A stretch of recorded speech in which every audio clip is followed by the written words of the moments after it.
My name is Rachel Calloway. I'm 35 years old, and I'm a CPA and financial planner. I know exactly what things cost, not just in dollars, but in attention and in time and in the kind of silence that fills a room when a 5-year-old looks around and realizes no one is singing for her. Last October, my family threw a combined birthday party for my niece and my daughter. They sang happy birthday to my niece Sophie, full voices, lit candles, the whole thing. Then the cake got cut, and my daughter Lily stood there with her hands folded, waiting for her turn. It never came. My mom was holding the cake knife when it happened. She was wearing her good blouse, the one she only takes out for Sophie's occasions. She smiled at everyone and said, "We'll get to Lily in just a minute, sweetie." She never did. When I tried to talk to her about it afterward, she looked me right in the eye and said, "Rachel, you're being dramatic. Family doesn't hold grudges." I didn't hold a grudge either. I just updated a document. A few weeks later, I sat across from my estate attorney and quietly removed my parents and my brother from my will. My net worth at the time was just over $620,000. They didn't know the document existed in its current form. They assumed it did. And then, months later, they called a family meeting and asked me to co-sign a $240,000 refinancing loan. My dad looked at me across the dinner table and said, "Family takes care of family. When you inherit what I have, you'll understand." So I reached into my bag and placed an envelope on the table. If you've ever been the one who always showed up, always paid, always organized, and then one day quietly stopped, I need you to stay right here with me. Let me take you back to the beginning. I have always been the one who makes lists. Not bullet points on a phone, actual handwritten lists in a spiral notebook. I made my first one at 12, the summer my mom asked me to track the grocery spending because she kept forgetting. I made columns, I totaled them. I handed it back to her on a Sunday night, and she set it on the counter and thanked me. And I don't know if she ever looked at it again. But I kept making lists. It's just how I'm wired. I'm 35. I live in Worthington, Ohio, a suburb north of Columbus, the kind of place where neighbors know each other's dogs by name, and the school district is the reason you paid what you paid for the house. Derek and I bought ours 6 years ago. He's a project manager. Steady, where I'm precise. We balance. Lily is 5. She hums to herself while she draws. She doesn't know she's doing it.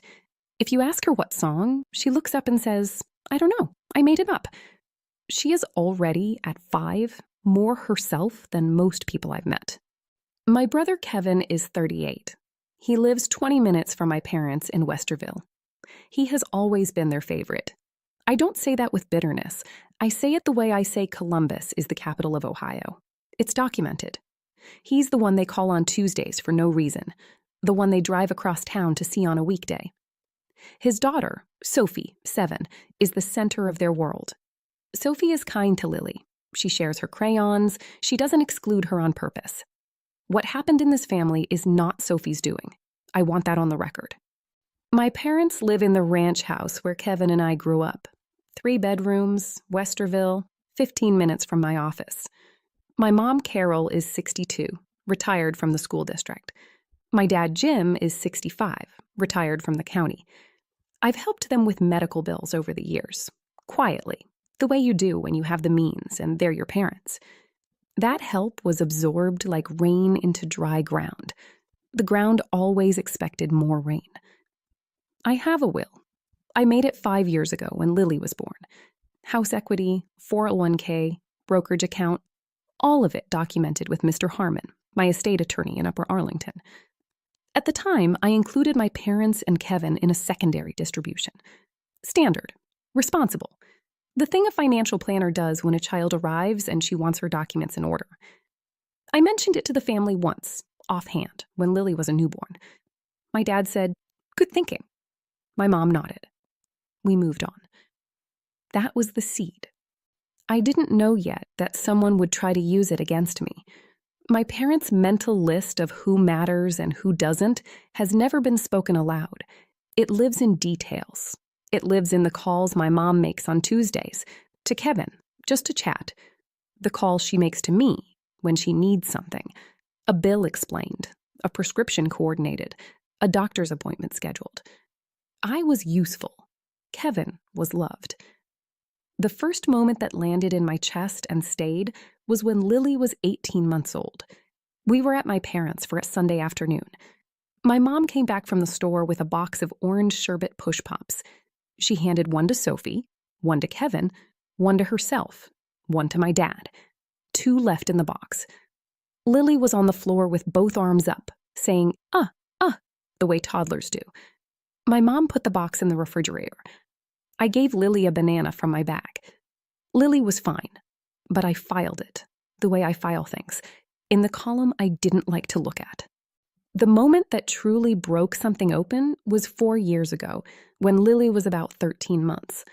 My dad stopped at Grader's on the way home from work, that beloved Columbus institution, the place people drive 20 minutes for. He came in with a bag, black raspberry chip for Kevin, a single scoop of chocolate for Sophie. Nothing for Lily, nothing for me, nothing for Derek. Later, Lily watched from my lap while Sophie ate her ice cream. Then Lily looked up at me and said, carefully, in that testing way very small children talk, "Mama, does Grandma love me?" I said yes. Of course I said yes. And I knew as I said it that I wasn't telling her the complete, documentable truth. That night, after Lily was asleep, I opened my laptop and pulled up my estate documents. I hadn't looked at the will since the day I signed it. I opened the PDF. I read through it. I looked at my parents' names in that document, and for the first time, I thought, I could change this. I closed the laptop. I told myself I was overreacting. I still believed things could change. Kevin's birthday and Lily's birthday fall in early October, 1 week apart. For the last few years, my parents had suggested a combined party. Practical, easier, they said. I had agreed each time because I am the person who agrees to things like that. This year felt different. Lily was turning 5, a real birthday, the kind a kid carries with her. I made a list of reasons to be optimistic. I'm not joking, I actually wrote it down. I organized everything. I ordered Lily's cake from a bakery in Clintonville. Chocolate with vanilla frosting, purple flowers, because she was in a purple phase. I put her in a pale yellow dress with a sash that she had picked out herself. I wrapped 2 presents for her, alongside the craft kit I'd bought for Sophie. I have always bought Sophie good gifts. As far as I can tell, Sophie has never bought Lily anything. I don't say that to blame a 7-year-old. It's just another column. The party was at my parents' backyard in Westerville. Folding table, good tablecloth, balloons. My mom had ordered Sophie's cake. 2 tiers, pink and gold. Sophie's name piped in cursive. It must have cost $120. When I arrived with Lily's bakery cake, my mom looked at it and said, "Oh, you brought one too." Like it hadn't occurred to her that her other granddaughter might need one. Kevin and Amanda were there. My Aunt Linda and Aunt Barbara had driven in from Newark. It was a real gathering. Lily ran around with Sophie, and it felt almost normal. Then it was time for the birthday song. My mom brought out Sophie's cake, the pink and gold one, and set it on the center of the table. My dad lit the 7 candles. Everyone gathered. I stood next to Lily and held her hand. She watched the candles with the total concentration 5-year-olds reserve for fire and magic. The family sang. All of them. Full-voiced, warm, the whole song. Sophie beamed. Everyone cheered. My dad took a photograph. I looked down at Lily. She was still standing there, hands folded, eyes on the cake. She looked up at me. "Mama, when is it my turn?" I said, "In just a minute, baby." My mom heard. She looked over and gave Lily that particular smile, kind on the surface and no deeper, and said, "We'll get to you in just a minute, princess." She started cutting Sophie's cake. She served my aunts, she served Kevin, she served Amanda. She worked around the table, and at some point, the moment for Lily's cake just passed, the way a train moves through a station without stopping. Lily's cake sat at the end of the table. Purple flowers, her name on it, no candles lit. My daughter looked at that cake, and then she looked up at me, and she didn't say anything this time. She just slipped her hand into mine. I lit the candles myself, with the lighter I'd put in my purse, because I plan for things. Derek Cateman stood beside us. We sang Happy Birthday to Lily, just the two of us, in a full backyard. She blew out her 5 candles. She got her wish, whatever it was. I took a photograph of her face. Have you ever been the one who always buys everyone else's gifts, but no one remembers yours? If that's you, comment below. Would you have done what I did? I really want to know. On the drive home, I kept the radio off. Lily fell asleep in her car seat. Derek drove with his hand on mine. We put Lily to bed, and then I sat at the kitchen table with my notebook and wrote down what had happened, the way a deposition is written. Time the song started, who sang, who didn't, what my mother said, what she didn't do. When I was done, I looked at the names on the page. I thought about the will. I thought about my parents' names in that document, the secondary distribution I'd built in for them, my way of saying that family still meant something. I thought about Kevin's name beside theirs. I thought about the medical bills I'd quietly covered, the roof repair 3 years ago that I handled because they couldn't, the thousands of dollars across the years that were absorbed without being acknowledged as extraordinary. I thought about rain into dry ground. I picked up my pen. I didn't cross anything out that night, but I opened my laptop and emailed Mr. Harmon, the same estate attorney who drafted the original will. I told him I'd like to schedule a review. He replied the next morning. We set it for the following Thursday. I didn't tell Derek. I didn't tell anyone. I just knew what I was going to do, the way you know the total before you've added the last column. The arithmetic was already done. Thursday, I drove to Mr. Harmon's office in Upper Arlington on my lunch break. Real wood paneling, the smell of paper and important documents, his assistant offering water I actually drank. I sat in the waiting room with my notebook in my lap, and I thought about Lily's face, saying, "Mama, when is it my turn?" Mr. Harmon had drawn up the original will. He remembered me. He reviewed the documents. He asked what I wanted to change. I told him. He looked at me, the way good attorneys do when they want to confirm you've thought it through. "Are you sure?" he said. "Mr. Harmon," I said, "I've made decisions I was less certain about with a lot more money on the line." He pulled up the document. Here is what the document covered, because it matters.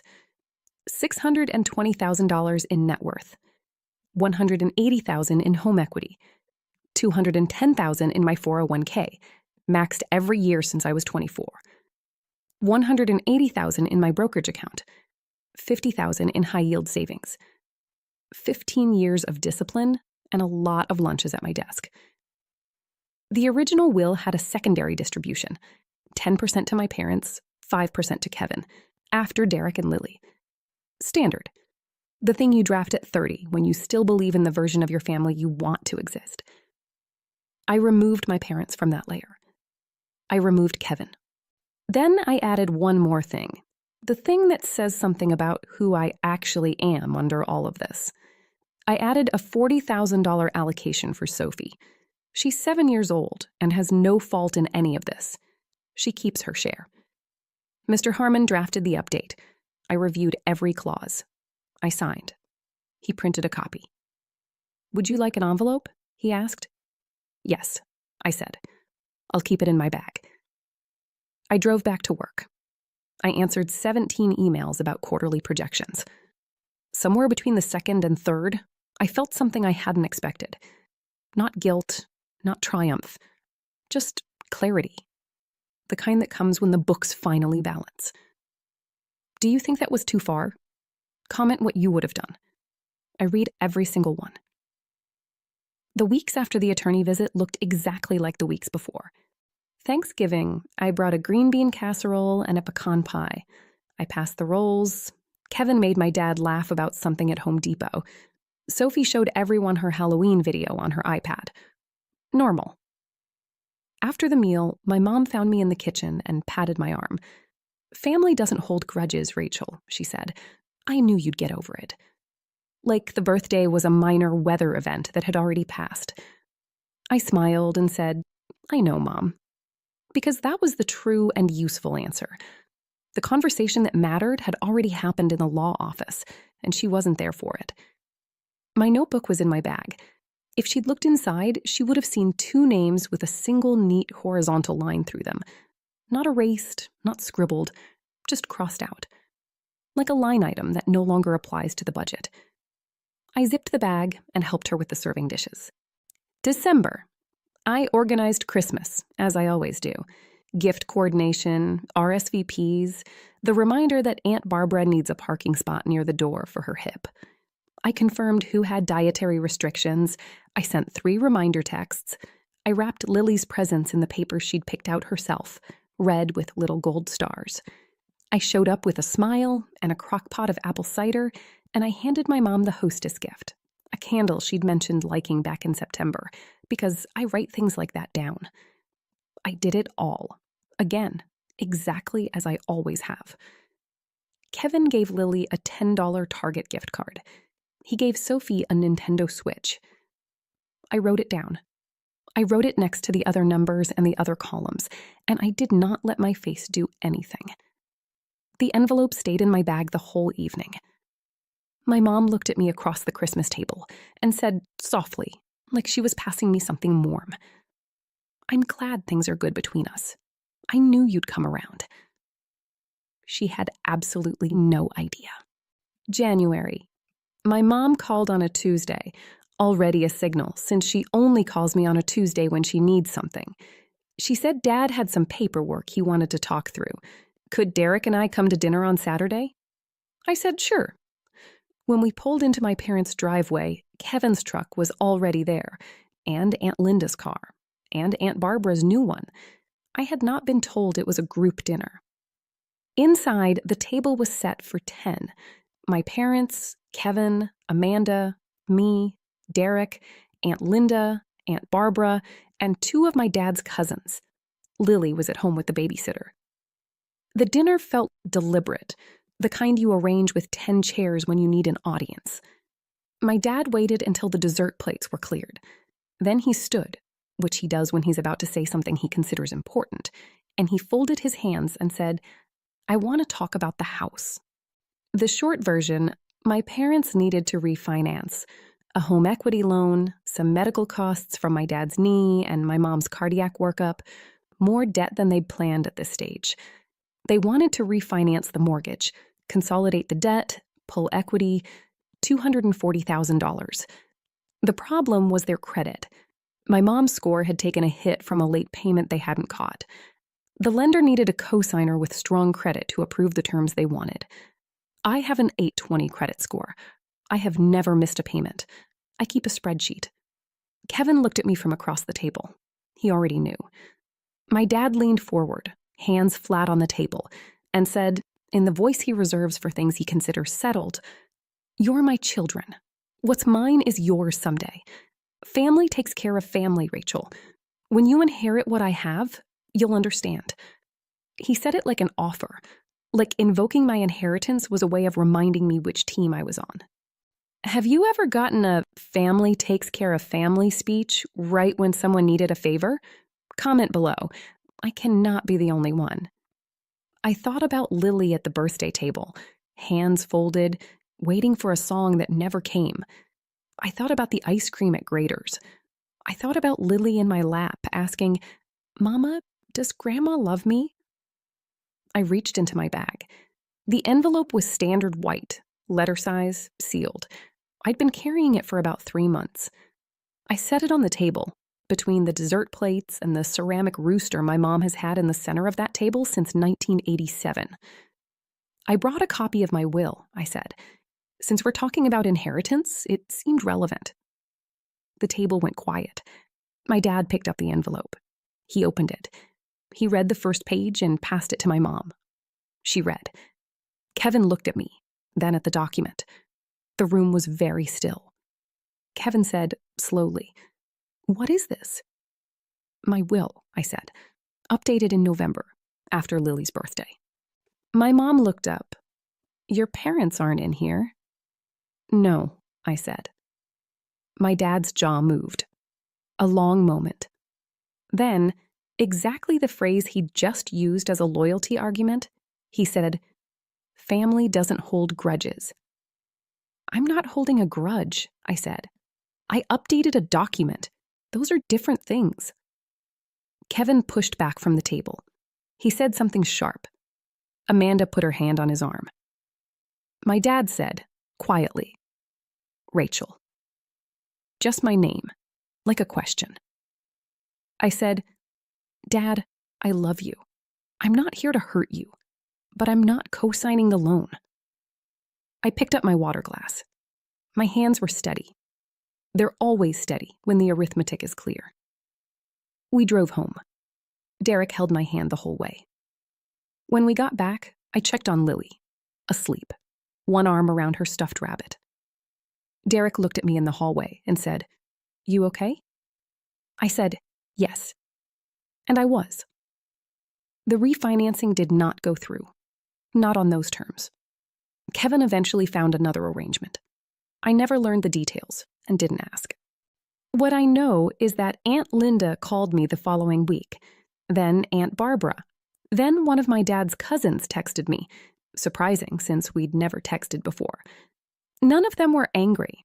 They were curious in the particular way family members are curious when information rearranges itself. Kevin was furious. Amanda texted me that he felt I had blindsided everyone. I thought about that word, blindsided, and what it means to discover that a document you assumed was yours actually isn't. I didn't respond. My mom called 3 weeks later, crying. She said she'd always loved Lily equally. She said the birthday had gotten away from her. She said she felt terrible. I let her finish. Then I said, "Mom, I hear you. But the person you need to say that to isn't me. It's Lily. When you can sit down with her, look her in the eyes, and apologize to her directly, not to me, we can talk about what comes next. Until then, the will stays as it is." She was quiet. Then, "That seems like a lot to ask." "It isn't," I said. I wasn't cold when I hung up. I wasn't angry. I felt the way I feel at the end of a long tax season. Tired, but clear. Every number in the right column. We haven't had that conversation yet. I hold the door open. I don't hold my breath. Lily turned 6 this past spring. We had her birthday at home, our backyard in Worthington, strung with lights for the occasion. Derek grilled burgers. I made her favorite pasta salad with rotini and Italian dressing and the little cubes of salami she picks out and eats first. The guest list was exactly the people who belong in Lily's life. Derek's parents, who drove up from Cincinnati and brought the horse book she'd been wanting.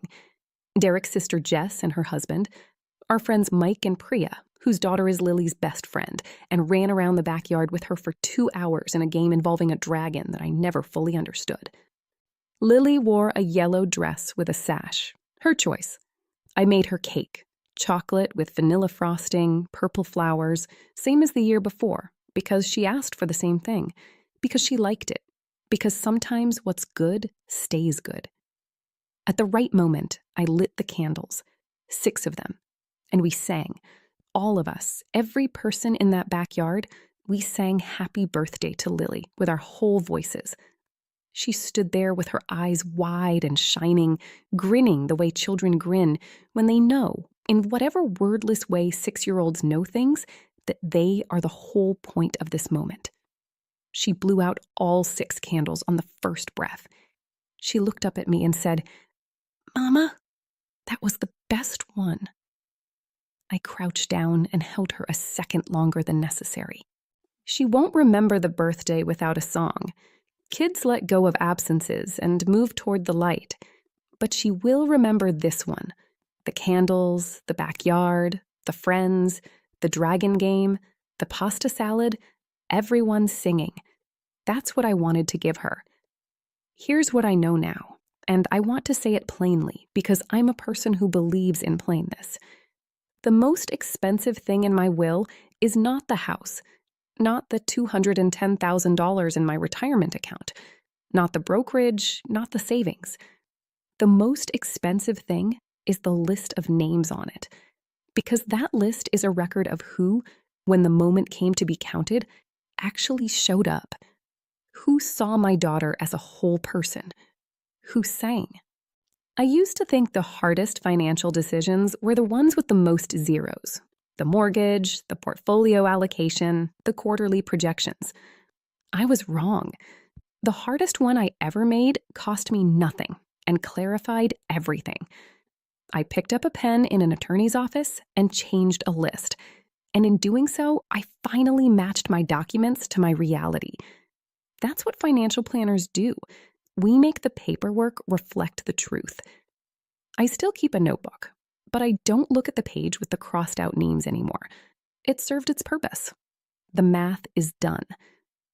If you have ever been the invisible one in your family, the one who organized, who paid, who made sure everything ran while everyone else got the credit and the cake, comment your city below and what time it is where you are. I want to know how many of us there are. I don't think we're as alone as we feel. I know I'm not.